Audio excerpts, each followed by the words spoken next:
Welcome to the Holy Land, guys. You are faithful, Lord, never failing friend, unchanging God, eternal Savior. You are faithful, Lord, never wavering guide, unending source, ageless creator. You are faithful, Lord.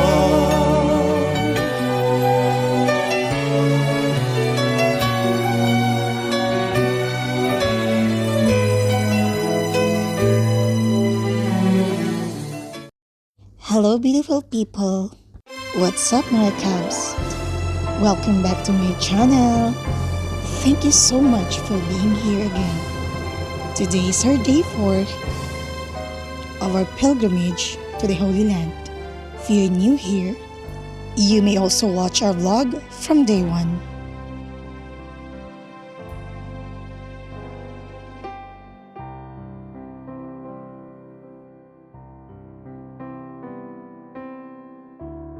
Bethlehem in Hebrew means house of bread, and in Arabic it means house of meat. Has many biblical associations reflecting a tranquil, pastoral existence. We're on the way to the Church of Nativity, the birthplace of Jesus. That's a Pope Mobile used by Pope Francis in Bethlehem, which was donated to the Franciscan Custody of the Holy Land. It's now permanently on display near Manger Square. In Bethlehem, Jacob buried his beloved wife Rachel, and here was enacted the story of Ruth. This is the Nativity Church. Joseph and Mary came from Nazareth to Bethlehem for the census ordered by the Roman authorities, because Joseph was of the lineage of David, and Bethlehem was the city of David.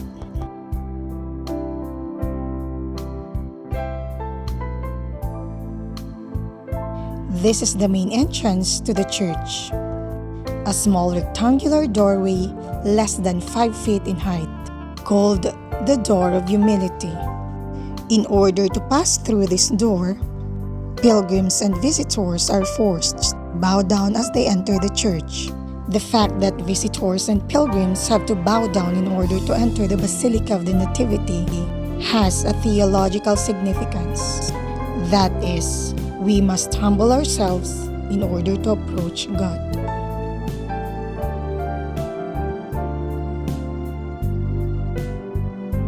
The church has 4 rows of 12 brown Bethlehem stone pillars. Most churches in the Holy Land were destroyed during the Persian invasion of the 7th century, but apparently the Church of the Nativity was saved from desecration because of the mosaic then on the facade of the church, which depicted the 3 wise men who came to pay homage to the baby Jesus in Persian clothing. They restored the interior of the church, but its basic shape remained the same. For many Christians, a pilgrimage to the Holy Land is a truly fulfilling means of understanding the origin of their faith.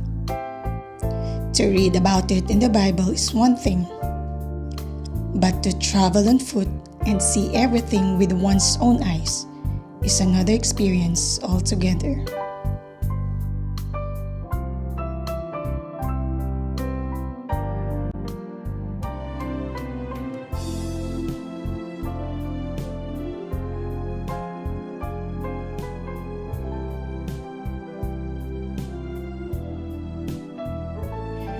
This is the entrance going to the very place where Jesus was born.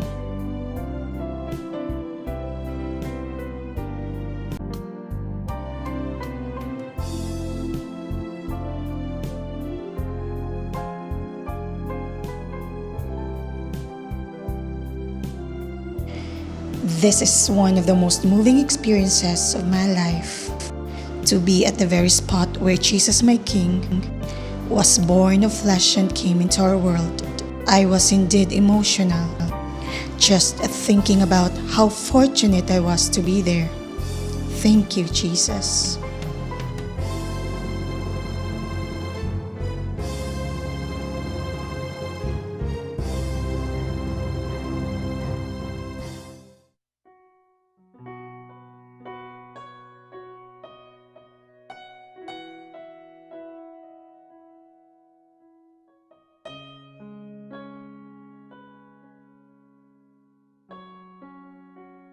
Next to the Church of Nativity is the Church of St. Catherine. St. Catherine's is the parish church for Bethlehem's Roman Catholics and is considered one of the most important churches in Bethlehem.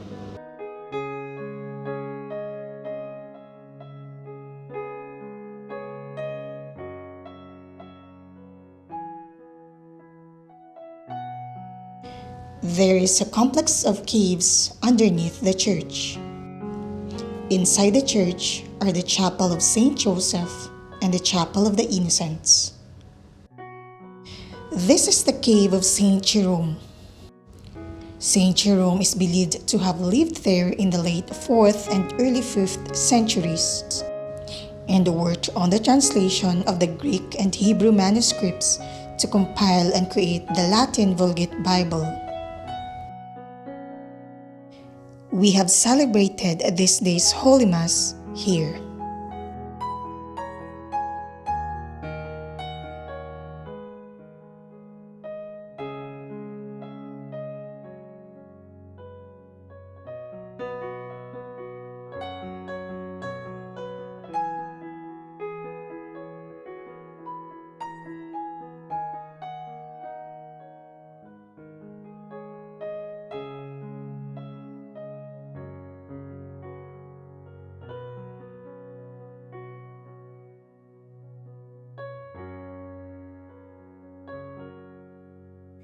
Such a wonderful feeling walking through the narrow, gently winding streets of Bethlehem.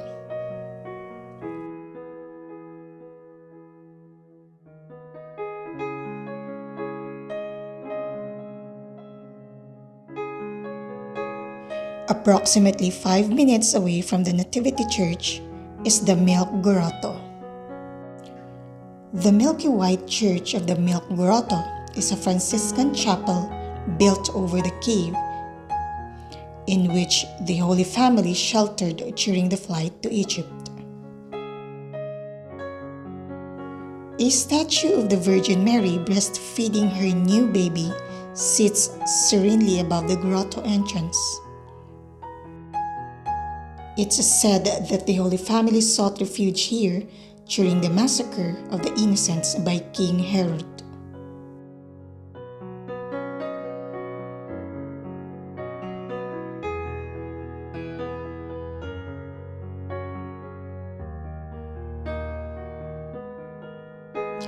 Tradition holds that a drop of milk that fell from Mary's breast while she was nursing Jesus caused the white color of the chalk in the milk grotto. Mary is said to have spilled drops of her milk so that the cave turned from a reddish stone to chalky white.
This is the chapel of the Ascension at the Mount of Olives.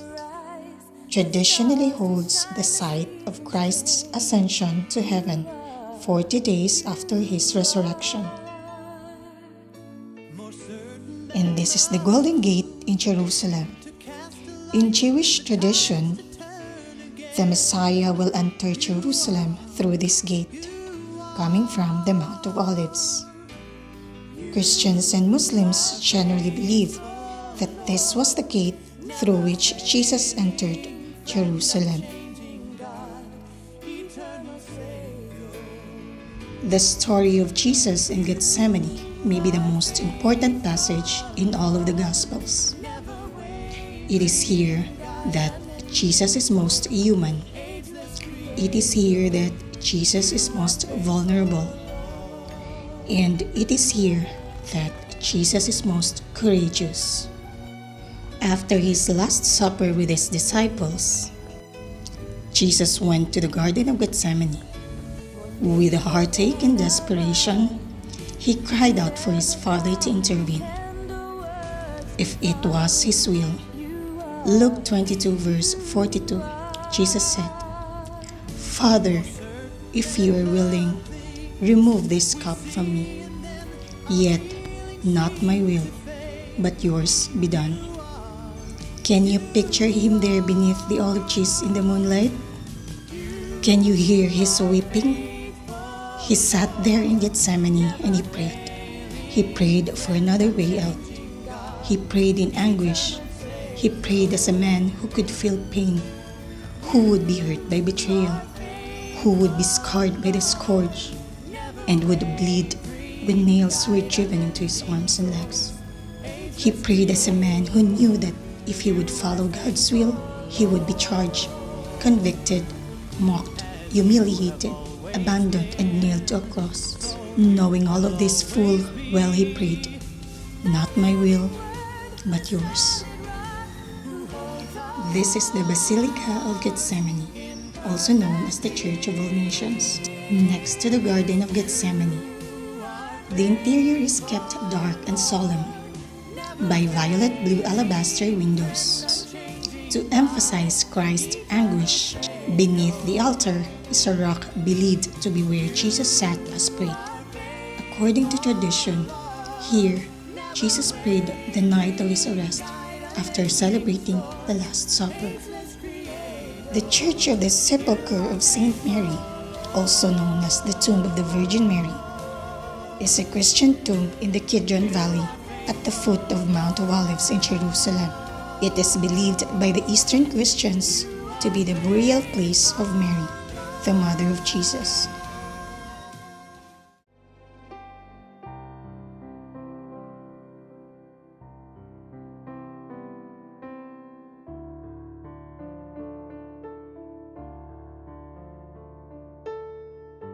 This is the Church of the Pater Noster. It is a Roman Catholic church located on one of the summits of Mount of Olives in Jerusalem. By current Christian tradition, it is the site where Jesus taught his disciples the Lord's Prayer. The tiles are decorated with the Lord's Prayer in 132 languages.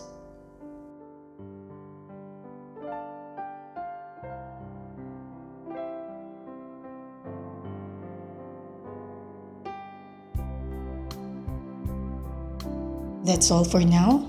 See you on day 5. Thank you and God bless us all.